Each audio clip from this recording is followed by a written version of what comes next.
Hey, David here with Guide Recommended. Today we're going to talk about setting a fly rod up for nymph fishing. So on the screen you can see a download that you can get on my website, Guide Recommended, but I'll have a link down below.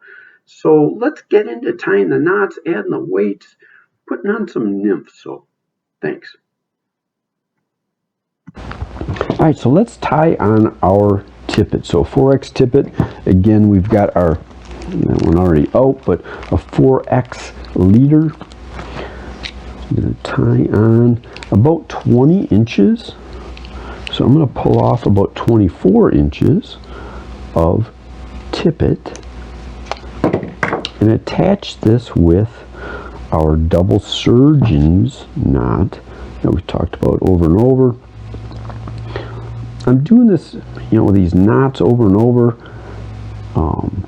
fundamental to fly fishing. 3 good knots. So double surgeons, clinch knot, and a nail knot will get you 85% of the way in. So pulled it through twice, wet, tighten down. Clip off your tags.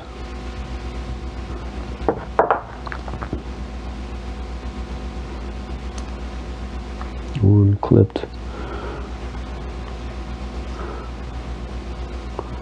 2 clipped. All right, got our tippet on. Let's see here, get this cleaned up. All right, there's our tippet with our double surgeons. Lead. We talked about putting on some split shots, so a little bit bigger than what I do, but it just will make it easier to see. But the weight of split shot really is relative to the current that you're fishing.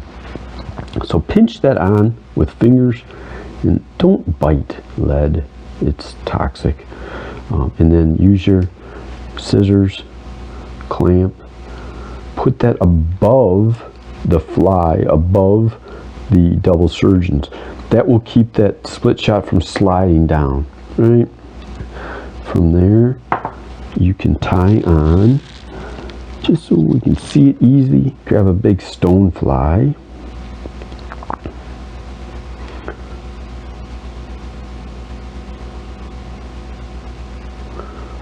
Pull it through.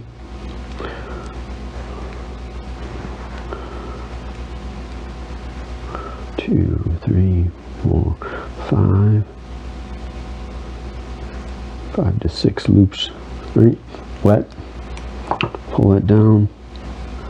Now we got our clinch knot with our nymph on there. Leave a little bit of tag. So again, nymph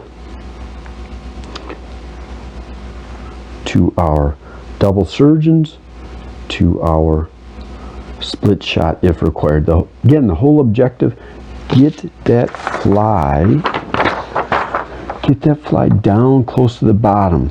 Another thing you want to think about, try to keep your fly line off the water. So that means lifting your rod up, drawing in a lot of that fly line.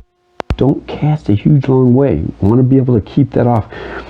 The key to fishing a nymph setup is being connected with that fly down at the bottom of the river or at the depth that it is. If you've got all kinds of slack line floating on top of the water, you're not going to be able to detect those subtle hits.